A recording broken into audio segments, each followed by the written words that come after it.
Hello everyone, good morning. Welcome back to my channel. कैसे हैं आप सभी? आई होप कि आप सब बहुत अच्छे होंगे। मैं भी यहाँ बिल्कुल ठीक हूँ। तो दिन है बुधवार का, सुबह के बजे हुए 6:30 और ये कपड़े जो है ना कल मशीन में धुले थे तो मशीन में ही रखे हुए थे। तो अभी जो है मैं इनको बाहर सूखने के लिए डाल रही हूँ। आज मौसम थोड़ा ठीक लग रहा है, बारिश नहीं हो रही है। सुबह से लग भी नहीं रहा कि बारिश होगी, तो ये सारे कपड़े जो है मैं फैला दे रही हूँ सूखने के लिए। और आज का ब्लॉग जो है ना थोड़ा सा डिफरेंट होने वाला है। आपके कुछ सवालों के जवाब मुझे देने हैं। आपके सवालों के जवाब दूँ उससे पहले मैं आपसे एक सवाल करना चाहती हूँ। भले ही इस सवाल का जवाब आप मुझे मत दो, लेकिन खुद को देने की कोशिश ज़रूर करना और अपने आप को इस सवाल का जवाब देना भी। कितनी बार ऐसा हुआ कि आप कोई भी काम करने के लिए कंफर्टेबल नहीं हो, बट फिर भी आपको करना पड़ता है? कितनी बार? और कितनी बार ऐसा हुआ कि आप जो काम करना आपको पसंद है, उस काम को करने के लिए आपको किसी की परमिशन की ज़रूरत पड़ रही है और किसी की अप्रूवल की ज़रूरत पड़ रही है? कितनी बार ऐसा हुआ कि आपको कोई भी काम करने के लिए परिवार के हर मेंबर की परमिशन की ज़रूरत होती है, उनकी अप्रूवल की ज़रूरत होती है? कितनी बार? एक्चुअली होता क्या है ना, हम अपने खुशी को, अपने जो इच्छा है ना उसको साइड में रख के दूसरों को खुश करने में लगे रहते हैं। मैं इसलिए ऐसा कह रही हूँ क्योंकि मैं भी पहले ऐसे ही थी। तो मैंने खुद को कैसे बदला, कैसे मैं इस सब से बाहर निकली, इसी पर आज जो है ना बात करने वाली हूँ। देखो, बचपने में किसी भी काम को करने के लिए बड़ों की परमिशन लेना, उनका अप्रूवल का होना हमारी समझदारी भी थी और हमारी नीड भी थी। आज आप अपनी उम्र देखो, कितनी ऐसी बातें होंगी, कितनी ऐसी सिचुएशन होंगी जो कि बिल्कुल सिंपल है, छोटी छोटी होती हैं, बट हम अपने दिमाग में उसको इतना बड़ा बनाकर बैठे होते हैं और वेट करते हैं किसी की अप्रूवल की, जबकि हमें ज़रूरत नहीं होती है कि किसी की अप्रूवल की या फिर किसी की परमिशन की, और ना ही किसी को हक बनता है कि हमें उस काम को करने के लिए ना कह सके। बट सीरियसली हम फिर भी उन छोटी छोटी बातों के लिए दूसरों की परमिशन का वेट करते हैं, उनका अप्रूवल का वेट करते हैं और अपने मेंटल हेल्थ को इतना बिगाड़ लेते हैं और फिर बस रोते रहते हैं कि हम अपनी लाइफ में खुश नहीं हैं। तो बहुत ऐसी मेरी फ्रेंड है जिनसे बात होती है तो उन लोग भी ऐसे ही बोलती है कि जो है ना हम अपनी लाइफ से खुश नहीं है। कैसे हम अपना सेल्फ लव करें, कैसे हम खुद को खुश रख सकते हैं? तो देखो, खुद को प्रायोरिटी देना सीखो, खुद की इज्जत खुद करना सीखो, सेल्फ रेस्पेक्ट करना सीखो, और जो काम आपको पसंद नहीं है उसको ना कहना सीखो।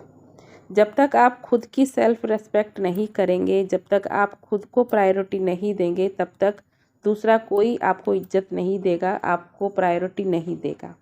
ठीक है ना? तो ना कहना सीखो। जो आपको पसंद नहीं है उसके लिए ना कहना सीखो। दूसरों को खुश करना बंद करो। सबसे पहले खुद को खुश रखो, तभी आप दूसरों को खुश रख पाओगे।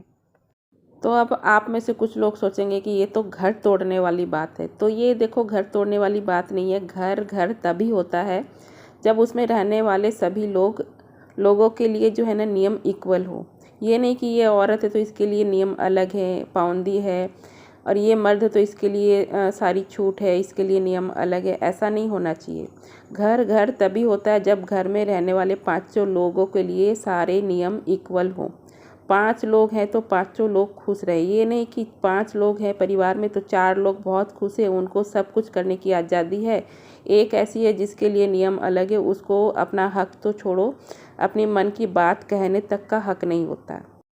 तो देखो, मेरे हिसाब से हर किसी को अपने बात कहने का हक होना चाहिए, हर किसी को अपने आप को खुश रखने का हक होना चाहिए, हर किसी को अपने इच्छा के अनुसार काम करने का हक होना चाहिए। तो मेरे हिसाब से तो ऐसा ही होना चाहिए। हर किसी के लिए सारे नियम इक्वल होना चाहिए। ऐसा नहीं किसी के लिए बहुत कुछ पाबंदी है और बहुत तो कोई लिए जो है ना पूरी खुली छूट है, कुछ भी कर सकते हैं। आप लोग के विचार में क्या है, आप लोग कमेंट के ज़रिए मुझे बता सकते हैं। आई होप कि आप लोगों को थोड़ा हेल्प मिला होगा, हेल्पफुल रहा होगा आपके लिए, और थोड़ा सा मोटिवेशन भी मिला होगा। तो चलिए अब आगे की बात करते हैं। वीडियो में जो चल रहा है उसके बारे में बात करते हैं। तो सोमवार के दिन मैंने चिप्स निकाली थी तलने के लिए, तो देखा कि यहाँ थोड़ी जो है ना धूल मिट्टी सी हो रखी है।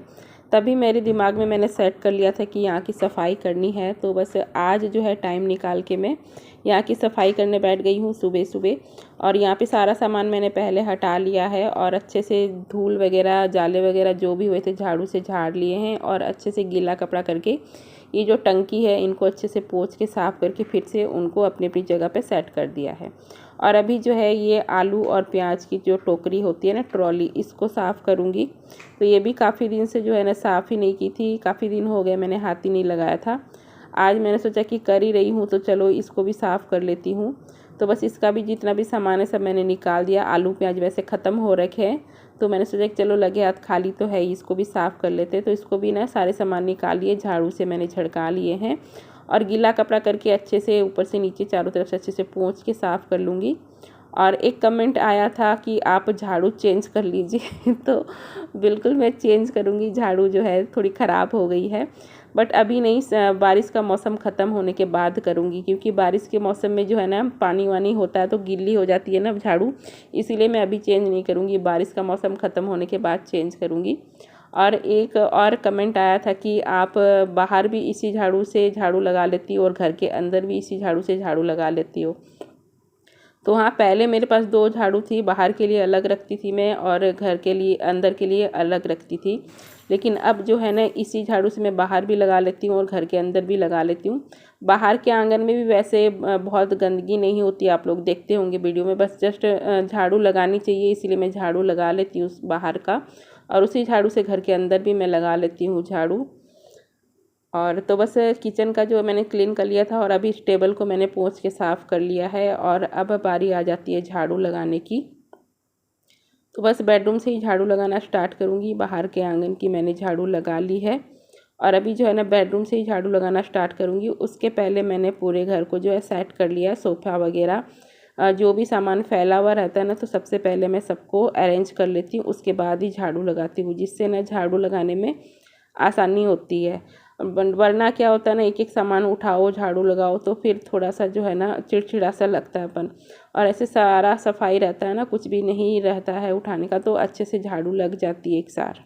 और झाड़ू चेंज करने से मुझे याद आया कि हम इंडियंस होते ही ऐसे जुगाड़ू, जब तक उसका जो है ना पूरा हम यूज़ नहीं कर लेते, एकदम से अच्छे से पूरा वसूल नहीं कर लेते ना, तब तक हम कोई चीज़ को ऐसे फेंकते नहीं हैं। तो वही है, अभी भी काम चल रहा है झाड़ू से, तो मैं इसको ऐसे कैसे फेंक दूँ जब तक कि काम चल रहा है। जब एकदम ही काम का नहीं रहेगा तभी मैं फेंकूँगी। आप चाहे कंजूस कहो या फिर कुछ भी कहो मुझे, बट अभी अच्छी खासी चल रही है, काम चल रहा है, तो मैं इसी से अभी काम चलाऊँगी।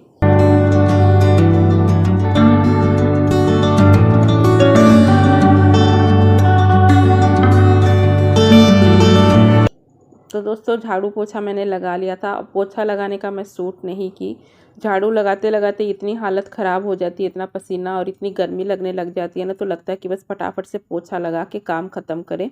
कैमरा सेट करने का और बिल्कुल भी मन नहीं करता, तो बस वही है, पोछा फटाफट मैंने लगाया है और फ़ैन के नीचे बैठ गई हूँ। नहाने जाऊँगी उसके पहले थोड़ा पसीना सुखाना भी ज़रूरी होता है। पसीने में ऐसे नहीं नहाना चाहिए, इससे तबीयत ख़राब हो जाती है और वैसे भी मेरे को जो है कोल्ड हो रखा है, आवाज़ से आप लोग को पता चल रहा होगा। तो ये कुछ कपड़े रखे हुए थे, तो अभी मैंने सोचा कि फ़ैन के नीचे बैठी रहूँगी खाली, तो इससे अच्छा ये कपड़े मैं फ़ोल्ड कर लेती हूँ।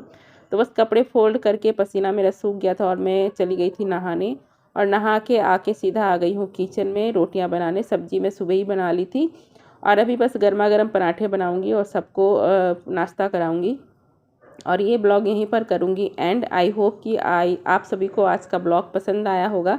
पसंद आए तो लाइक करना, कमेंट करना, शेयर करना, और आप चैनल पर न्यू हो, पहली बार हो इस वीडियो पर, तो चैनल को सब्सक्राइब करना बिल्कुल ना भूलें।